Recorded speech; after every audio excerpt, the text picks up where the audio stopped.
In this video, I'll demonstrate how to perform the steps needed to prepare data for classification and decision trees. So I start out in line 1 of my example code by bringing in the dplyr library. So I call library of dplyr. Now, in preparing a dataset for modeling, there are a number of common steps that we carry out. The general approach is as follows. So first, what is the dataset? So what data are we working with? Well, for this example, I'm using the iris dataset. So that's built into R, and I can get information on it using the help function. So on line 4, I call help of iris. So this is the Fisher's or Anderson's iris dataset. So it has 50 measurements for 50 flowers of each of the 3 species of iris, the setosa, versicolor, and virginica. So it has their sepal and petal lengths and the species. So when we're looking at this dataset, we're often looking to classify the species of iris based on its measurements. Now, the next step is to know how the data is structured. So what form is the data in? Now, R comes with a built-in function called str for the structure of the data, but the dplyr library also provides a similar function called glimpse. So on line 7, I call it glimpse of iris. And this tells me what's in the data set and how it's structured. So we have observations of 150, variables 5, and those variables are the sepal.length, sepal.width, petal.length, and petal.width, and the species. Now the measurements, the lengths and widths, are doubles, so dBl. Now the species is a factor, and the factor has 3 levels, the setosa, the versicolor, and the virginica. The third step in this approach is to ask, are there any missing values? Well, the R function any, calling that on the dataset, will tell us if there are any NA values in it. And in the case of this iris dataset, it returns false, so we don't have to worry about filtering out any NA values. Then we'd like to know, well, what does the data look like? Well, can we start getting a visual sense of what we're working with? Well, one thing we can do is plot it. So on line 13, I plot the iris $petal.length against the iris $petal.width. So we'll create a scatter plot that plots the widths and length data points. We can also specify the shape of our plotting character. So the PCH, which stands for plotting character, is equal to the vector created by the function C with the values 21, 22, 23. Now 21 is for a filled circle, 22 is for a filled square, and 23 is for a filled diamond. And then I index this with the unclass function on the iris $species. So since we have 3 species, 3 classes of species, the setosa, versicolor, and virginica, we want those to line up or to be plotted with different characters. So each species will have its own plotting character shape. And I also want to plot each character with a different color. So on line 16, I have bg equals the vector created by the function C with the character strings red, gray, and blue. And again, in square brackets, we unclass our iris $species so that each species gets plotted with a different color. So it'll become very apparent in our plot with a different shape and a different color for each species. So let's execute this code, this plot. And it gives us a plot with the petal length on the horizontal and the petal width on the vertical. And the circle shapes are one species, the squares are another, and the diamonds are the third species. Now, getting a sense of what the data looks like is not only by creating visual plots, it's also looking at some basic summary statistics, like the mean or median or the max or min. On line 18, I take our iris dataset, I pipe it into group by, so I'm grouping by the species, which gets piped into the summarize function with the max petal length equal to the max of the petal.length field. And then I pipe that into the arrange method with a negative max petal length as the order. So it's in descending order of the maximum petal length. So let's have a look at this summary. So what this function returns is a list of the species, virginica, versicolor, and setosa, and their max petal lengths, 6.9, 5.1, and 1.9 respectively. And finally, we need to determine how we can split the data for training and testing. So to have some reproducibility in our testing and training sets, because we're selecting them randomly, we can set a seed to a particular value, so each time we run the code, we get the same random subset. So on line 23, I do a set.seed of 111, and then I get a training set. So on line 24, I have iris_training is assigned to iris, piped into the function sample_frac, so it's a fractional sample of 0.9, so 0.90, which will give me 90% of the values in the training set.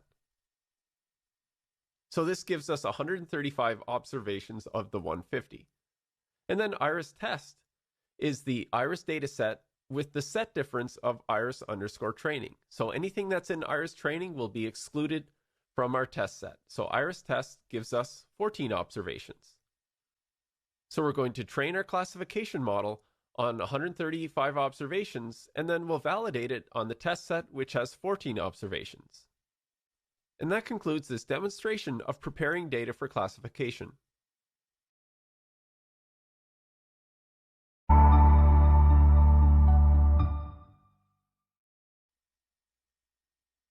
In this video, I'll demonstrate how to use the rpart library to build a decision tree. Rpart stands for Recursive Partitioning and Regression Trees. Now, following from the video titled Preparing Data for Classification, we're going to use the iris dataset to perform an rpart of the dataset to predict or classify the species based on the petal length and petal width of the iris. So on the first line of the example code, I bring in the library dplyr, and on line 2, I call library rpart. And then on line 4, I set the seed to 111, the iris training set to be a sample fraction of 90% of the iris dataset, and then the remaining data points in the dataset I'm going to set to the iris test set. So this was done in the previous video, preparing data for classification. So once we have our training and test sets, we can create a model using rpart. So on line 8, I create a model called, so this is our classification tree, and it's called iris_tree. And I assign that to the rpart function, which has the model, so the species tilde petal.length plus petal.width. So species as a function of length and width of the petals. The data we're going to be using, so data equals iris_training, and the method equals class for classification. So we'll create the model. And now once we create our decision tree, we can plot it. So I'll do a plot of iris_tree. I set the uniform equal to true and the margin equal to 0.5. So this just helps with the formatting so that we can fit the labels on our tree. So just plotting the tree doesn't give us much information. We need to actually plot the labels.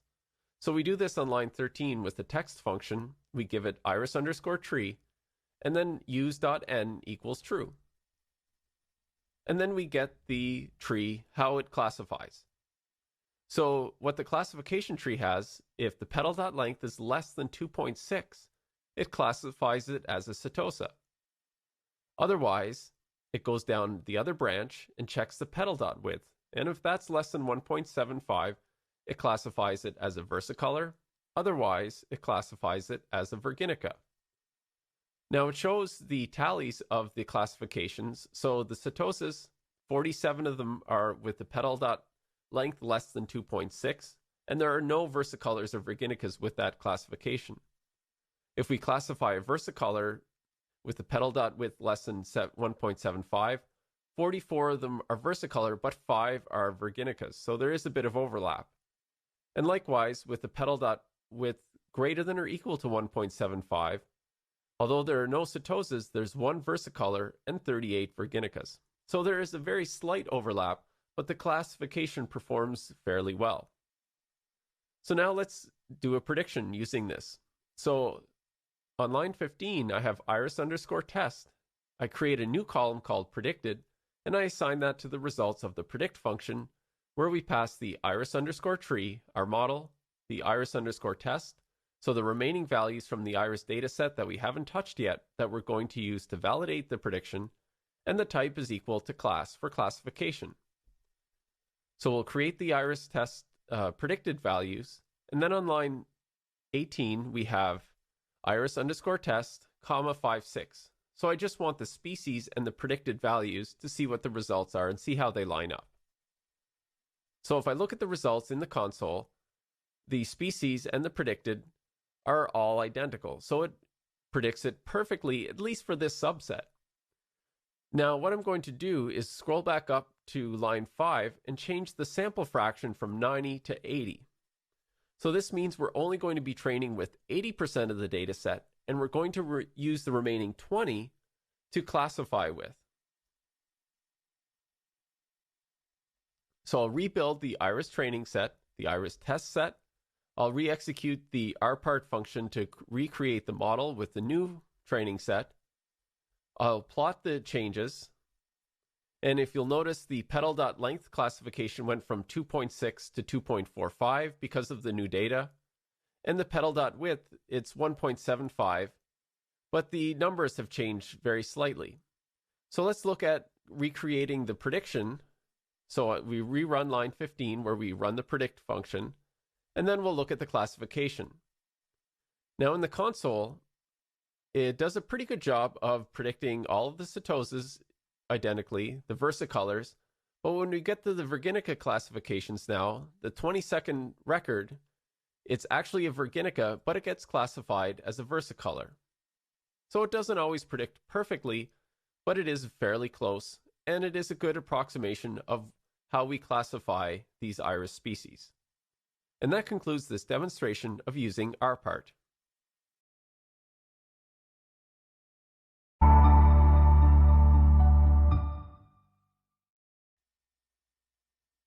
In this video, I'll demonstrate how to use the C-tree library to build a decision tree. Now, C-tree stands for Conditional Inference Tree. It's a certain type of tree that, along with rpart, is one of the more popular methods for building decision trees in R. So in the first line of code in this demo, I bring in the library dplyr. And then, to get the C-tree function, I need to install the package party. So on line 2, I do install.packages and specify party. But I've already done this and it takes a few minutes to run, so I'm going to skip this step, but the first time you include the party library to use C-tree, you'll need to run the install.packages. So on line 3, I just call library of party to load the library for C-tree. And then lines 5, 6, and 7 come from the video titled Preparing Data for Classification. So I'll execute those now to set the random seed, to create the iris training set and the test set. So now we're on line 9 where we're going to create our C-tree model. So I call this variable iris_C-tree and I assign that to the C-tree function where I specify the relationship, so the function species tilde petal.length plus petal.width. So I'm creating a model where the species is defined by the petal's length and width. And then the data equals iris_training. So I'll execute that line and create the decision tree. Now, if we'd like to see what this tree looks like, we call plot on iris_tree. So now let's have a look at the plot. Now I'll select zoom so we can load the plot full screen and we can see all of the labels. So we'll start at the top at node 1, and node 1 checks the petal.length.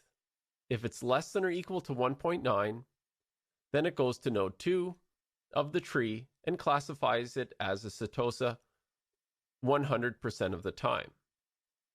If the petal.length is greater than 1.9, it checks the petal.width on node 3. If the width of the petal is less than or equal to 1.7, it checks the petal length again on node 4, and if it's less than 4.8, most of the time it's going to be classified as a versicolor, except a very small fraction of those are Virginicas.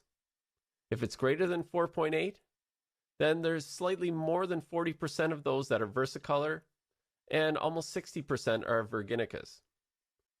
If we go back to node 3 and check the petal.width, and if it's greater than 1.7, we end up at node 7, where the majority of the classifications end up under Virginicas. So now I'll close this plot zoom and go back to our code, and now we're going to use this model to predict the particular type of iris based on the petal length and width. So for this, we're going to use our test set, the set that we didn't use in training. So on line 14, the iris_test at the index with the character string predicted. So this will create a new column in the test set that's called predicted, which will show the predicted values created by the predict function on this model. So we assign this to the predict function, where we specify the iris_tree as the first argument, so that's our model, and then the test set iris_test that we're going to use to predict on. And now on line 17, I'm going to extract a subset from the test set, and that's just going to be columns 5 and 6. So that will be the actual species and the predicted species based on what the model thinks. And when I execute that, I have 30 records in the console of the predictions. Now, if I scroll down slowly through and look at the species and predicted, all of the setosas seem to be classified correctly. The versicolors, up until line or record 16 in the console, where the actual is a versicolor, but it's classified as a virginica. So it's not a perfect classification, but it's pretty close for the majority of those in this test set. Now, this is completely dependent on the training and the test sets, and there will be some overlap, so we're not always perfectly sure that the classification is correct, but this is pretty close. And then on line 19, I call predict again, but this time I'm not predicting with the classification, I'm predicting with the probabilities. So this result of predict, where I specify iris_tree, iris_test, and then type equals the string prob for probability, it will give me the probability that these are correct. So if I execute this, so each value is the probability that the prediction is correct. So the first value is that it's a setosa, the second one a versicolor, and the third one a virginica. So if I scroll down through these results, we get to the point where the probability for some cases are 0 that it's a setosa, 97% that it's a versicolor, and 0.028% that it's a virginica. And then if we scroll down through some more, we get to some of the bottom measurements where there's a 2.7% or a 0.027 chance that it's a versicolor and a 97% chance that it's a virginica. So it gives us the probabilities that these classifications are correct. And that concludes this demonstration of using C-tree to build a decision tree classifier.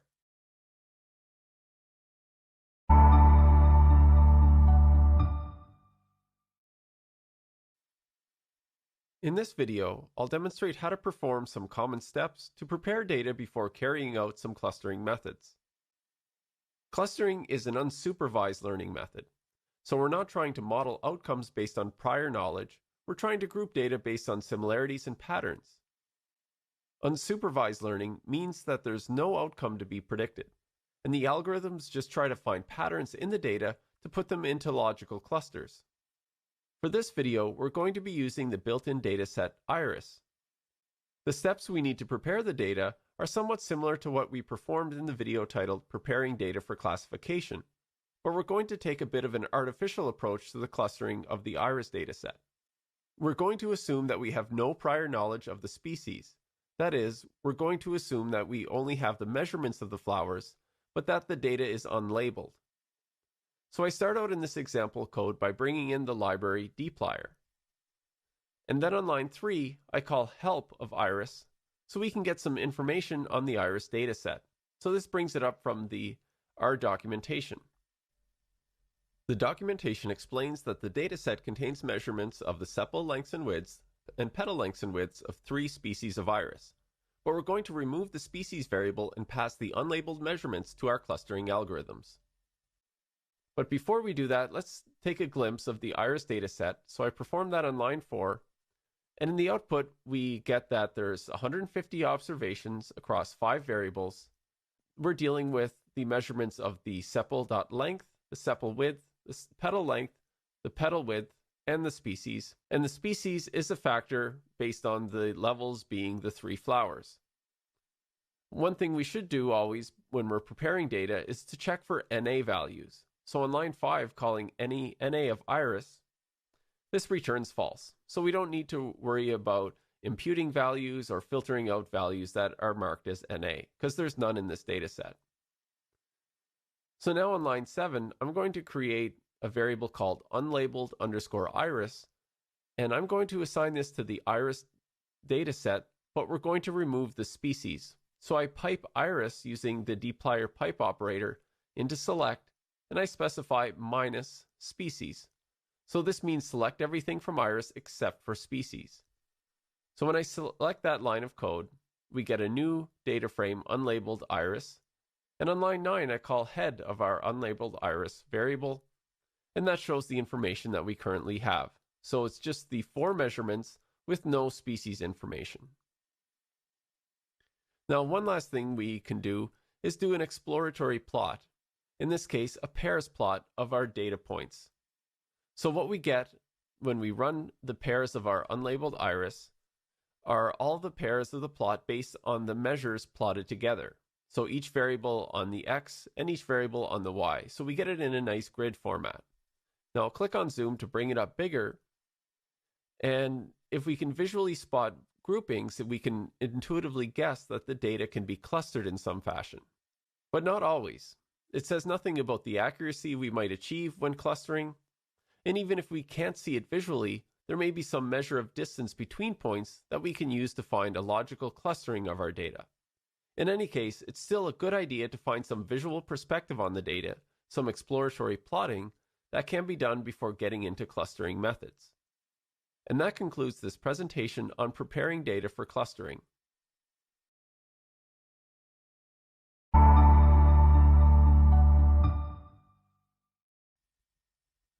In this video, I'll demonstrate how to use the k-means clustering method.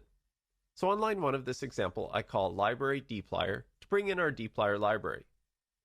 Then on line 2, I repeat the creation of the unlabeled_iris dataset by removing the species label as demonstrated in the video titled Preparing Data for Clustering. And then on line 5, I set a random seed of 111 so we have reproducible results. Then on line 6, we create a cluster called iris_cluster. We assign that to the k-means of unlabeled iris, and we specify centers equal 3. So the centers is the k of k-means clustering. So this specifies the number of centers or the number of clusters that are computed by the method.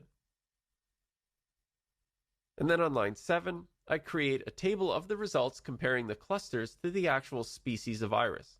So I call table of iris_cluster $cluster, so the cluster variable of the iris cluster result, and then I specify the second argument to be iris $species. So in this case, we get a table of results with the first cluster matching up with 50 setosas, but none of the versicolors nor virginicas. The second cluster matches up with 2 versicolors and 36 virginicas, and the third cluster matches up with 48 versicolors and 14 virginicas. So we can see that 2 versicolors have been mislabeled, or at least they don't match up with the actual clusters, and then 14 virginicas fall under the same cluster as 48 of the versicolors. But that's to be expected because some of the measurements of the actual flowers overlap. Now we can see the overlap more clearly when we plot the results and compare it to the actual species labels from the iris dataset. So on line 9, I'm going to create a plot of the unlabeled iris results and the iris cluster results. So we plot the unlabeled_iris petal.length and the unlabeled iris petal.width. And the plotting characters, we specify the circle, the square, and the diamond, so 21, 22, and 23, and we index that with the cluster number. Then the background is going to be one of red, gray, and green based on the cluster number again. So when I create this plot, we get the red circles, green diamonds, and gray squares specifying the clusters. Now we're going to plot the actual species results from the iris datasets. So from the actual iris datasets in the actual labels. So if we plot the similar plot, and then in the plot, if we select the previous arrow, the previous plot, and the next plot, and step back and forth between them, then there's a number of overlapping values that switch between the gray squares and the green diamonds. So in the actual versus the unlabeled variants that we got in the cluster. Now, these all happen in the overlap where the petal length is around 5 and the petal width is somewhere between 1.5 and 2. So these values flip, and it's understandable that these overlap because many of the measurements overlap. But it does provide a fairly close approximation to the actual results. And that concludes this demonstration of using k-means clustering.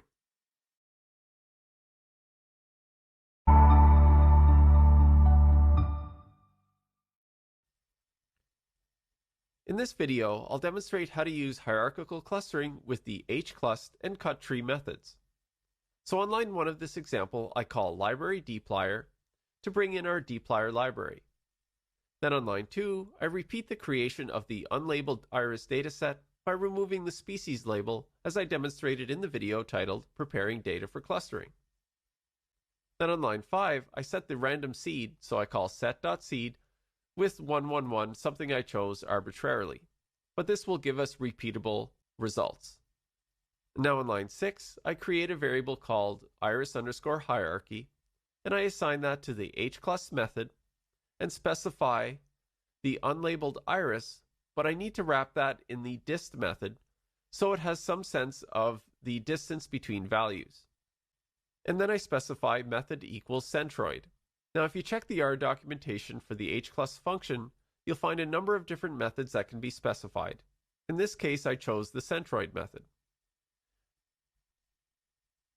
Now I'll execute line 6. Now this isn't the actual final clustering. We need to determine the number of clusters first. For that, we can plot the dendrogram of the iris hierarchy result. So I'll call plot of our iris hierarchy.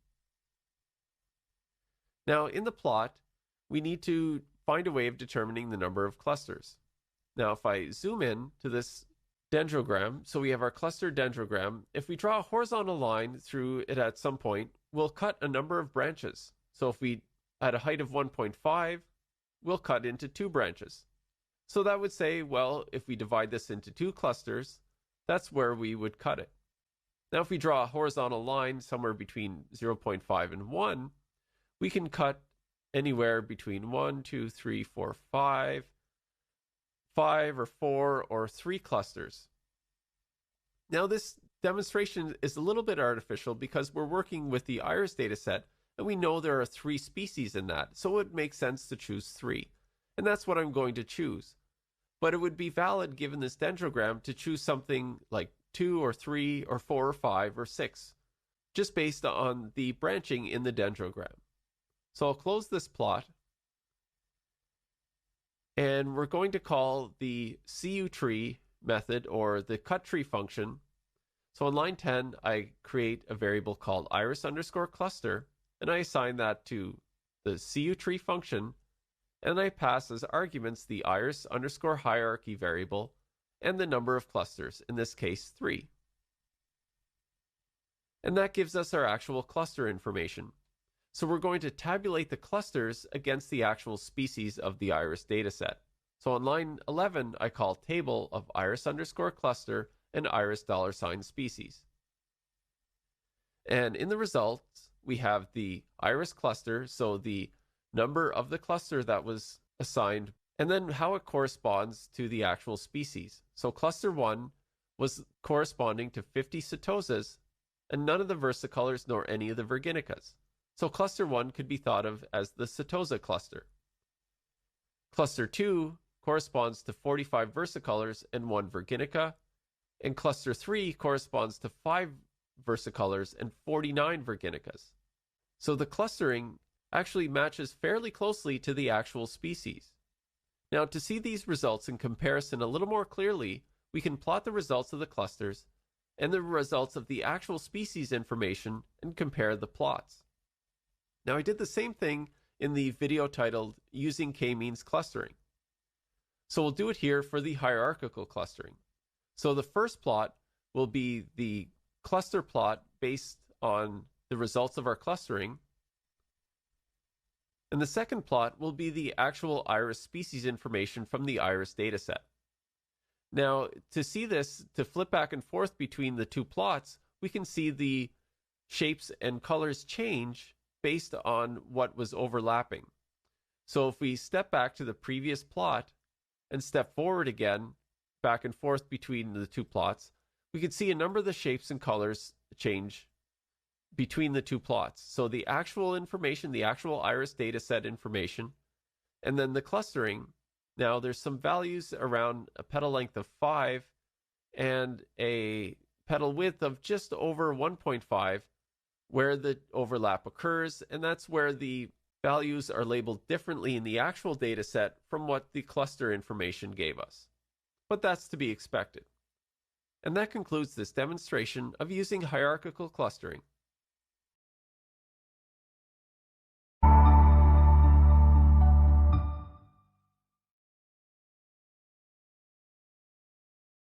In this exercise, you'll load a dataset appropriate for a classification problem.